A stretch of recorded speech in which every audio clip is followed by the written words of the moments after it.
بسم الله الرحمن الرحيم. سبحانك اللهم ربنا لا علم لنا إلا ما علمتنا إنك أنت العليم الحكيم وتب علينا إنك أنت التواب الرحيم وتقبل منا إنك أنت السميع العليم وعلمنا من لدنك علما نافعا يا ذا الجلال والإكرام. اللهم افتح لنا علمتك وانصر علينا رحمتك يا ذا الجلال والإكرام والحمد لله رب العالمين. بسم الله الرحمن الرحيم. الحمد لله رب العالمين والصلاة والسلام على أشرف الأنبياء والمرسلين وعلى آله وصحبه أجمعين أما بعد.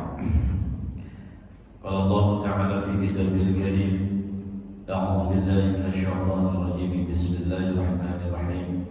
يا أيها الذين آمنوا ادخلوا في السلم كافة ولا تتبعوا خطوات الشيطان إنه لكم عدو مبين. صدق الله العظيم وصدق رسوله الكريم ونحن على ذلك من الشاهدين والشاكرين والحمد لله رب العالمين. Jamaah salat subuh di Jami Makatasi Perut yang saya hormati dan muliakan Allah Subhanahu wa taala. Syukur alhamdulillah di pagi ini Allah masih melimpahkan beribu-ribu nikmat kepada kita semuanya sehingga kita masih bisa menjalankan istiqomah kita dalam beribadah kepada Allah Subhanahu wa taala. Mudah-mudahan segala ibadah yang sudah kita jalankan maupun yang saat ini kita jalankan maupun yang akan kita lakukan nanti semua diterima Allah Subhanahu wa taala. Jadikan amal yang soleh, jadikan amal penyebab datangnya ridha rahmat Allah dan terbukanya pintu surganya Allah Subhanahu wa taala. Amin amin ya rabbal alamin. Baik jemaah kepada Allah Subhanahu wa taala, di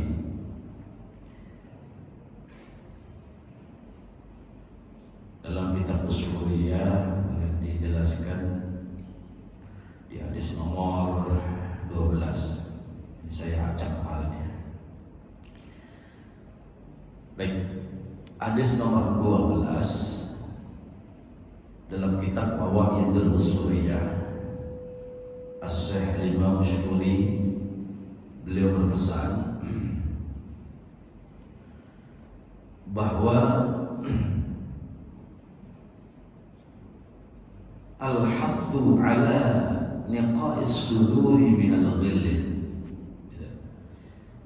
Jadi anjuran beliau untuk selalu membersihkan diri dari sifat-sifat yang tercela, wabil khusus sifat ghillin. Ghillin itu sifat dendam. Ghillin itu sifat dendam sesuai dalam ayat suci Al-Quran di ayat 47 dalam surah Al-Hijr kalau tidak salah. Bismillahirrahmanirrahim. Wa naza'na ma fi sudurihim min ghillin. Jadi ghillin di sini salah satu sifat yang tidak baik ketika ada di dalam diri manusia, yaitu sifat dendam. Kenapa kita harus singkirkan sifat itu dalam diri kita? Karena ketika hamba Allah memiliki sifat dendam, kata Syekh Ushuri, itu pasti ketika keluar pembicaraannya itu yang buruk-buruk kepada orang yang didendami. Pasti pembicaraannya itu yang karena tidak disukai. Nah, ketika kita sudah membicarakan keburukan-keburukan orang yang kita dendami, itu nanti secara tidak langsung kebaikan-kebaikan kita lah yang akan diganti, yang akan dirugikan. Maksudnya diambil kebaikan kita oleh orang-orang yang kita dendami atau orang-orang yang kita benci. Oleh karena itu, masyarakat muslimin jamaah yang dimuliakan Allah Subhanahu wa taala, Rasulullah sallallahu alaihi wasallam bersabda di dalam hadis, ini hadisnya sahih. Hadisnya hadis sahih ya, yang diriwayatkan oleh Imam Al-Bukhari. Dalam hadis Imam Bukhari nomor 6077, Kemudian di Imam Muslim di situ disebutkan 2560 nomornya. Dua imam besar ini meriwayatkan hadis ini karena hadis ini salah satu hadis yang sahih. Mungkin kita semua pernah dengar bahwasanya wa an Abi Ayyub radhiyallahu anna Rasulullah sallallahu alaihi wasallam qala la yahillu li muslimin ay yahjura akhahu fawqa thalatha layalin yaltaqiyani fa yu'ridu hadha wa yu'ridu hadha wa khairuhuma alladhi yabda'u bis salam, muttafaqun alaih. Jadi hadis ini para ahli hadis sudah bersepakat bahwa hadis ini adalah hadis sahih. Yang mana artinya la yahillu, tidak halal. Tidak halal berarti haram hukumnya. Li muslimin, bagi seorang yang muslim, ayyahjura, mendiamkan ya akhahu, saudaranya, fauqa salasati layalin, selama 3 hari 3 malam. Nah, selebih itu maka dikatakan haram untuk kita mendiamkan saudara kita muslim, ya, khususnya saudara kita yang muslim. Jadi Rasulullah SAW hanya memberikan waktu 3 hari, ya, dendam emosi itu sirna, jangan dibuat larut-larut dalam hati kita, dalam diri kita. Ya wajar, manusia itu pasti ada emosi, pasti ada marah, pasti ada dendam, ada, wajar, manusia itu sudah wajar. Jadi Rasulullah SAW hanya memberikan waktu 3 hari, selebihnya tidak dihalalkan, berarti haram. Jamaah dimuliakan Allah Subhanahu wa taala, kenapa di dalam surga itu isinya itu orang bahagia? Enggak ada orang yang enggak bahagia di surga. Ya. Nah, di dalam surah Al-Hijr yang saya sampaikan tadi, itu kan Allah berfirman di dalam surah Al-Hijr ayat 46 dan 47. Allah berfirman, udkhuluha bisalamin aminin. Allah berfirman, masuklah ke dalam surga dengan sejahtera dan aman. Ya, maksudnya orang yang masuk surga ini gak ada sifat-sifat tercela, semuanya tenang, bahagia, gak ada yang gak bahagia. Gak ada yang gak bahagia. Kenapa? Gitu. Di surga itu isinya orang bahagia semua, gak ada orang yang gak bahagia, satu pun gak ada yang bahagia. Maksudnya gak ada yang gak bahagia, semua bahagia. Karena sebabnya salah satunya adalah Allah Subhanahu wa ta'ala, wa naza'na ma fi sudurihim min ghillin ikhwanan ala sururin mutaqabilin. Di ayat berikutnya Allah jelaskan sebab dalam surga itu isinya orang bahagia itu karena Allah sudah mencabut, ya, Allah mencabut segala sifat-sifat yang tercela. Di antara sifat dendam, dengki, iri, benci itu gak ada. Makanya di surga ini isinya orang baik-baik, isinya orang yang bahagia-bahagia terus. Gak ada yang tidak bahagia. Ya, mereka merasa semua yang di surga itu saudara. Jadi isinya itu kebahagiaan. Bahkan ketika ada pertanyaan begini, ada seorang laki-laki yang pernah menikah 2 kali bahkan lebih gitu. Gimana ya? Ya Rasul, akan saya temuikah dua-duanya di surga? Gitu kan pertanyaannya. Akankah aku bisa temui dua-duanya di surga nanti gitu?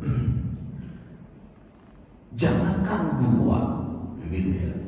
Bahkan lebih dari itu sangat-sangat memungkinkan. Karena apa? Karena di situ nggak ada sifat dendam. Mungkinkah kita mempertemukan, ya, 4 istri 2 istri di dunia? Mungkin nggak? satu rumah gitu. Kan jarang, mungkin ada tapi jarang. Ya mungkin ada tapi ditahan, ada dendam tapi ditahan. Ini hanya ada di surga. Karena apa? Karena dicabut sifat dendam, sifat dengki, iri, benci itu gak ada. Ya, walaupun awalnya di dunia ini saling membenci, saling gak senang. Kalau udah di surga gak ada saling benci. Itulah salah satu penyebab di dalam surga itu isinya orang bahagia, bahagia semuanya. Gak ada yang gak bahagia, semua bahagia. Karena salah satu ya sebabnya adalah Allah cabut semua sifat-sifat yang gak baik, sehingga merasa di dalam surga itu isinya orang yang bersaudara semuanya. Jadi mereka bersaudara, ikhwanan ala sururi mutaqabilin. Mereka bersenang-senang di dalam surga karena merasa semua isi surga itu adalah saudaranya. Nah, kemudian la yamassuhum fiha nasabun wa ma hum minha bimukhrajin. Di ayat 48-nya Allah lanjutkan, mereka tidak merasa lelah di dalamnya dan tidak akan dikeluarkan darinya. Kalau di surga itu udah gak ada rasa capek, gak ada rasa ngeluh, pokoknya isinya bahagia terus. Ya, isinya itu senang terus. Bahkan semuanya sudah dipenuhi oleh Allah Subhanahu wa Ta'ala, dan orang yang sudah masuk surga gak akan mungkin bisa keluar lagi. Ya, udah masuk surga, wah ini salah hisab, gak ada ceritanya. Ini salah hitungan, ini seharusnya neraka, salah nih, gak ada. Ya mungkin kalau di dunia masih terjadi hal seperti itu, tapi kalau di surga gak ada. Orang kalau udah masuk surga ya udah gak ada yang namanya salah masuk. Udah masuk surga selamanya akan di surga. Nah, itulah salah satu sifat yang harus kita harus kita buang di dalam dunia kalau kita mau menemukan kebahagiaan.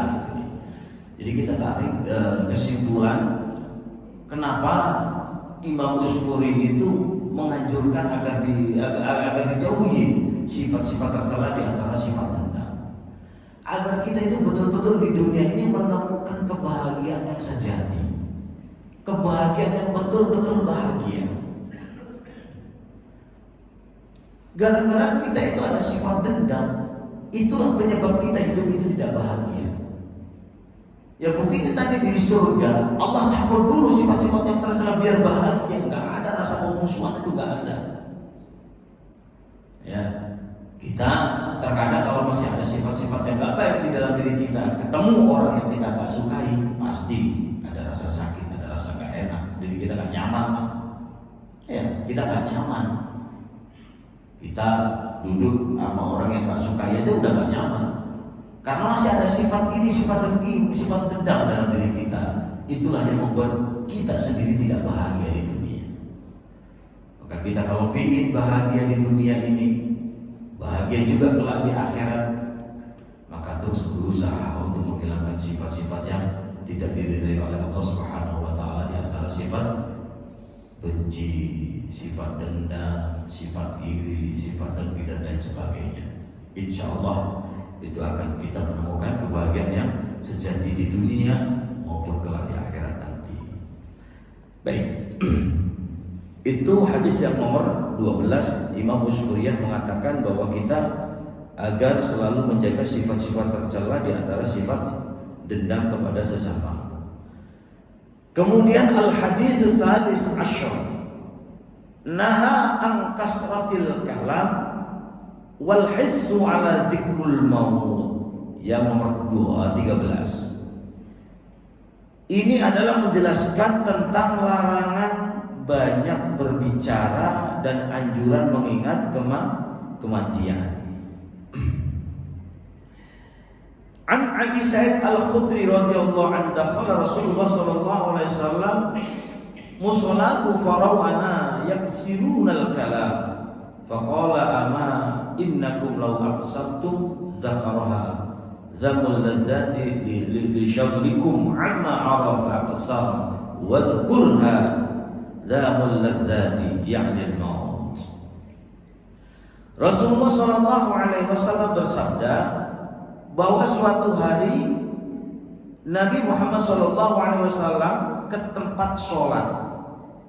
Beliau melihat orang-orang sedang asyik berbincang-bincang. Lalu beliau bersabda, andai kata kalian banyak mengingat atau mau mengingat memutus kematian, niscaya kalian tidak akan banyak berbicara seperti ini.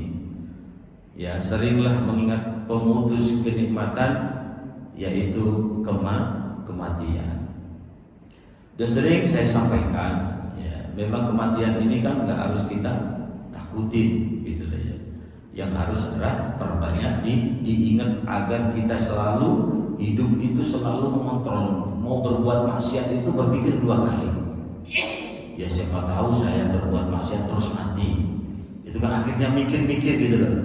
Mau berbuat yang gak baik, yang tidak diridhai oleh Allah, berpikir 2 kali. Kalau ingat mati itu pasti ya dia mungkin tidak akan jadi melakukan kemaksiatan itu kalau selalu ingat kematian. Karena ingat kematian itu kapanpun akan bisa datang gitu loh. Bahkan na'udzubillah summa na'udzubillah, jika kematian itu datang di saat kita berbuat maksiat, gitu, na'udzubillah, berarti kan kita tergolong hamba yang meninggal dalam keadaan su'ul khotimah. Nah, dengan kita perbanyak ingat kematian, ya, insya Allah ibadah kita akan semakin semangat, gitu, untuk apa ya, menyiapkan bekal akan datangnya kematian itu. Nah, kematian itu memang harus kita siapkan kapanpun itu akan datang, gitu. Jadi kata Imam Busuri, ya, kita harus siap kapanpun ketika kematian itu akan datang.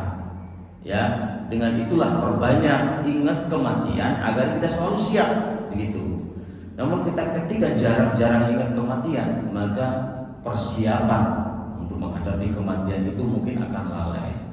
Ya, bahkan kita merasa takut karena persiapan kita nggak maksimal, gitu.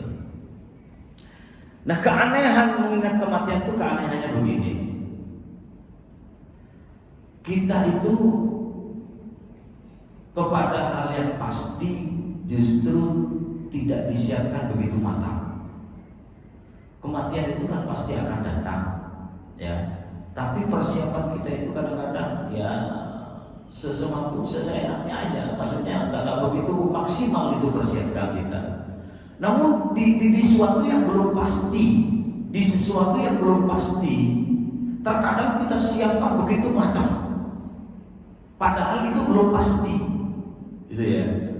Ya contoh aja kita mau pergi umroh, mau pergi haji, ya, persiapannya masya Allah, pakaiannya, makan di sana kayak apa nanti disiapkan betul-betul, ya, bahkan manasik caranya udah maksimal, udah matang benar, udah siap, persiapannya udah maksimal lah pokoknya, ya, persiapannya maksimal, padahal belum tentu berangkat, belum pasti berangkat. Nah, kenapa kematian yang pasti akan datang kita belum siapkan secara maksimal?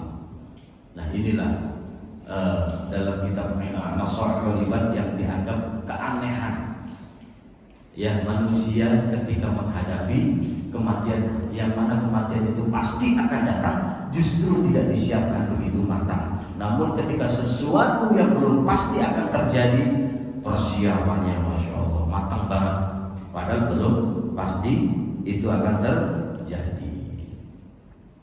Baik, ma'asyiral muslimin rahimakumullah. Kemudian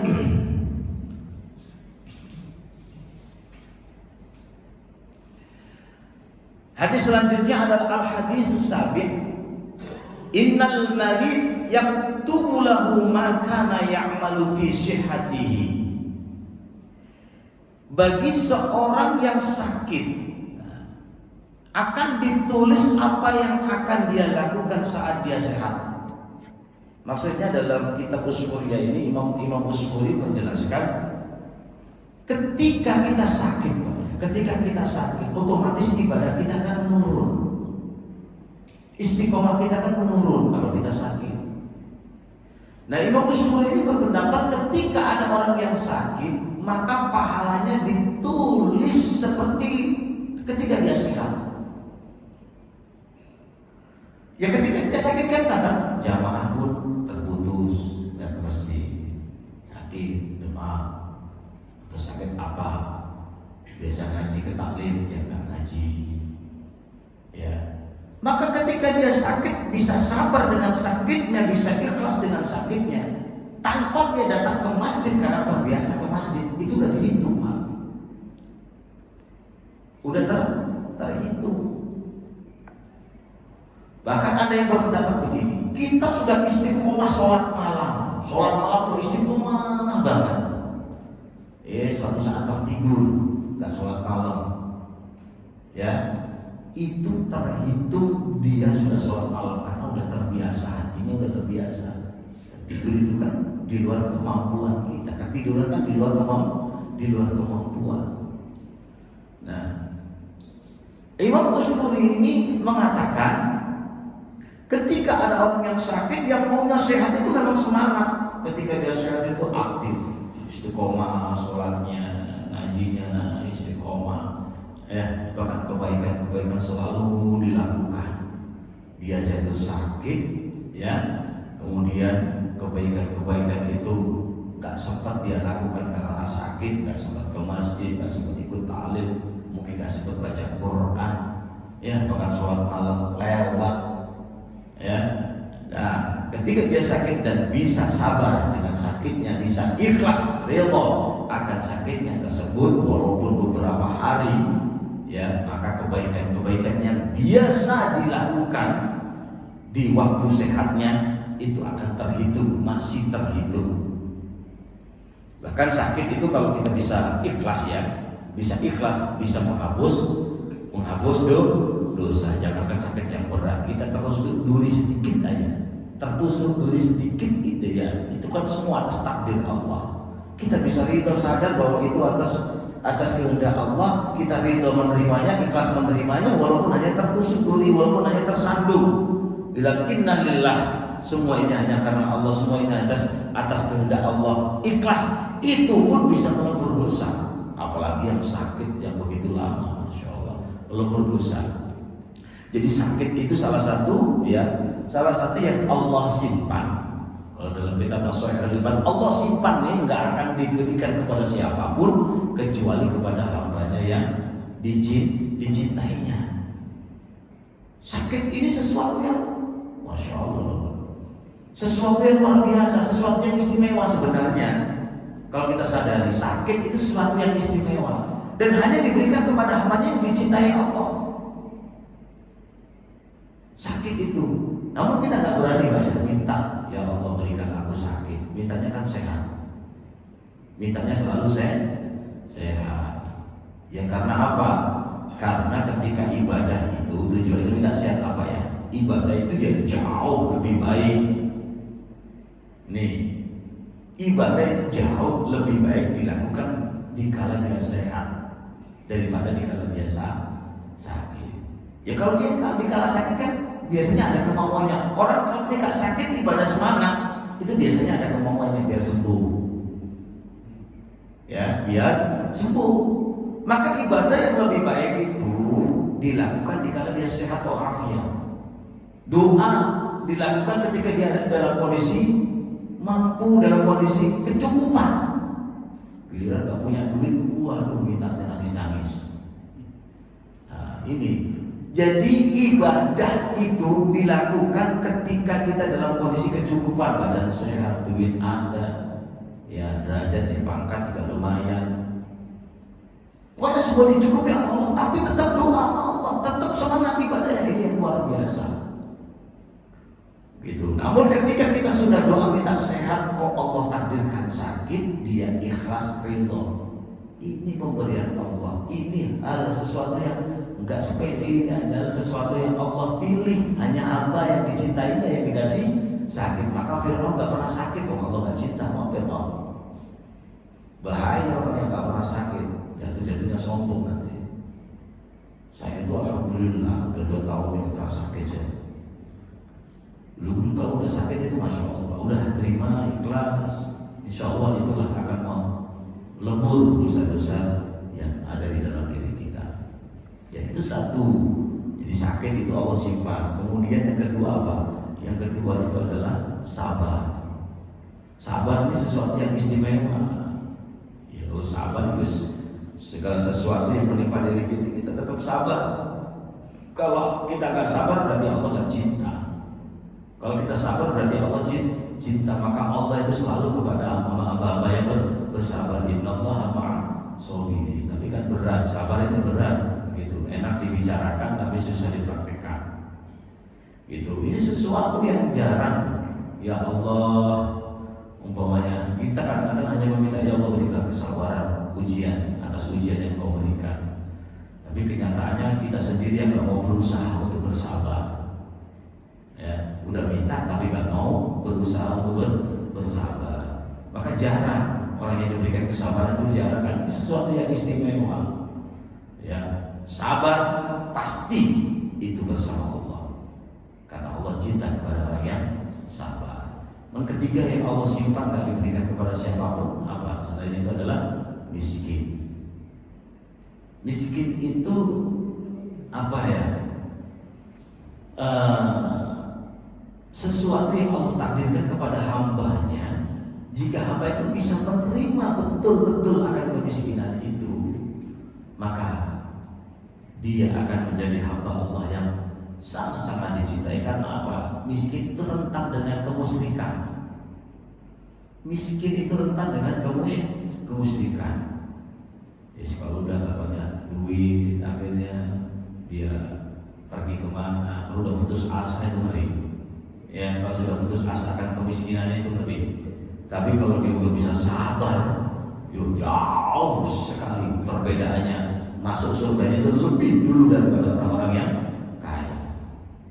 Itu kalau dia tahu ya hisabnya betapa lamanya kekayaan yang kita miliki itu, mungkin kita maunya miskin aja. Tapi kita nggak boleh minta miskin, itu nggak boleh. Ya Allah udahlah miskin kan nggak asal. Boleh kita sebagai orang muslim itu minta yang kuat, yang kaya, yang raya. Ya, karena apa? Kalau kekayaan itu dimiliki oleh orang-orang yang tidak bertanggung jawab, maka akan dibuat kemaksiatan. Tapi kalau kekayaan itu dimiliki oleh seorang muslim, maka akan dibuat kemaslahatan umat. Begitu.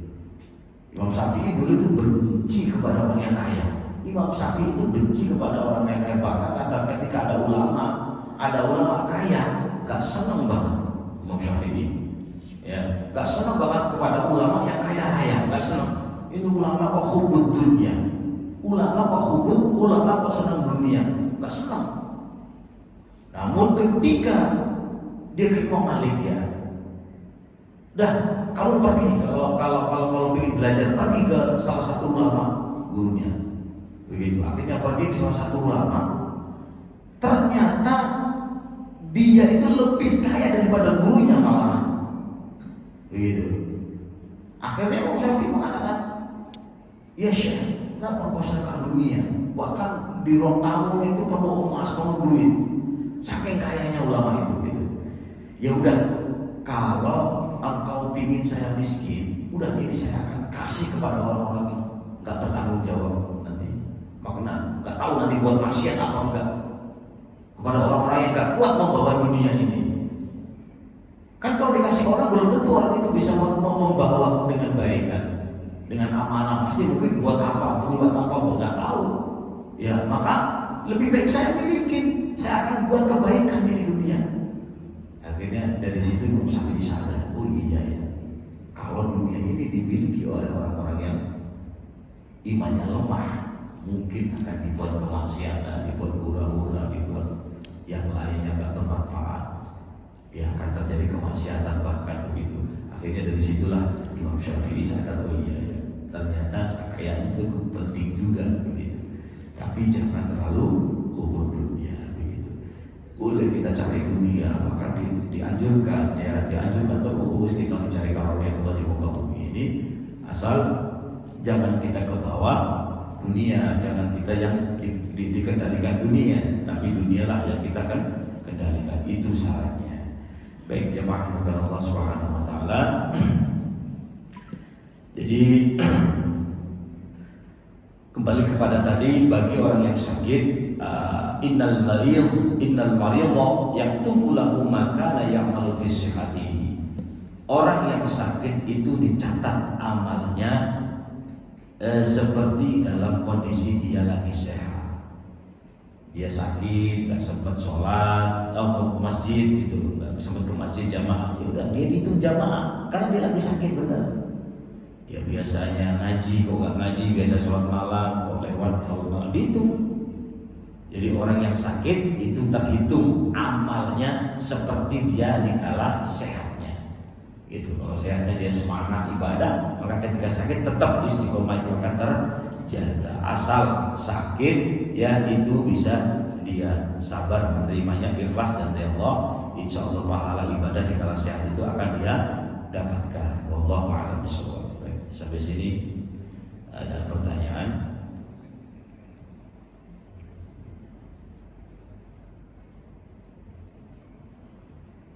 Aman? Aman? Taiwan, Aceh, aman semuanya?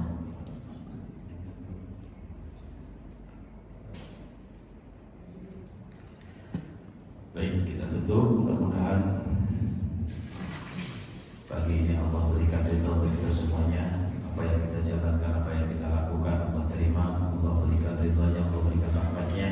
Jika kita semuanya hidup lebih baik lagi, baik ibadah kita, akhlak kita, tingkah laku kita, ekonomi kita, semua hidup kita, dunia akhirat Allah perbaiki. Allah jadikan hamba-hamba yang bahagia selama dunia akhirat. Al-Fatihah. أعوذ بالله من الشيطان الرجيم بسم الله الرحمن الرحيم الحمد لله رب العالمين الرحمن الرحيم مالك يوم الدين إياك نعبد وإياك نستعين الصراط المستقيم صراط الذين أنعمت عليهم غير المغضوب عليهم ولا الضالين رب اغفر لي ولوالدي وللمؤمنين آمين أستغفر الله الذي أستغفر الله الذي أستغفر الله الذي أستغفر الله الذي أستغفر الله الذي بسم الله الرحمن الرحيم اللهم صل وسلم وبارك على سيدنا محمد وعلى آل سيدنا أنت الشاكرين بالنعم حمدا يوفي نعمه ويكافئ مزيدا يا ربنا ولك الحمد ولك الشكر كما ينبغي لجلال وجهك الكريم وعظيم سلطانك اللهم صل وسلم وبارك على سيدنا محمد صلاة توسع بها لنا الأرزاق وتحسن بها لنا الأخلاق وعلى آله وصحبه وسلم اللهم إنا نعوذ بك من الجبن ونعوذ بك من البخل ونعوذ بك يا رب من أن نراد إلى ذل الأمور ونعوذ بك من فتنة الدنيا وعذاب القبر وعذاب النار اللهم بارك لنا يا في رجب وشعبان وبلغنا رمضان يا رب وبلغنا رمضان وحسن مقاصدنا وطول أعمارنا وبارك أعمالنا يا رب وطول أعمارنا في طاعة الله والاستقامة على عبادة الله برحمتك يا أرحم الراحمين اللهم ارزقنا الاستقامة وحسن الخاتمة اللهم اجعلنا آخر كلامنا من الدنيا عند أجلنا قول لا إله إلا الله محمد رسول الله صلى الله عليه وسلم ربنا آتنا في الدنيا حسنة وفي الآخرة حسنة وقنا عذاب النار جزا الله على سيدنا محمد صلى الله عليه وسلم وعلى سبحانه رب العزة عما يصفون وسلام على المرسلين والحمد لله رب العالمين.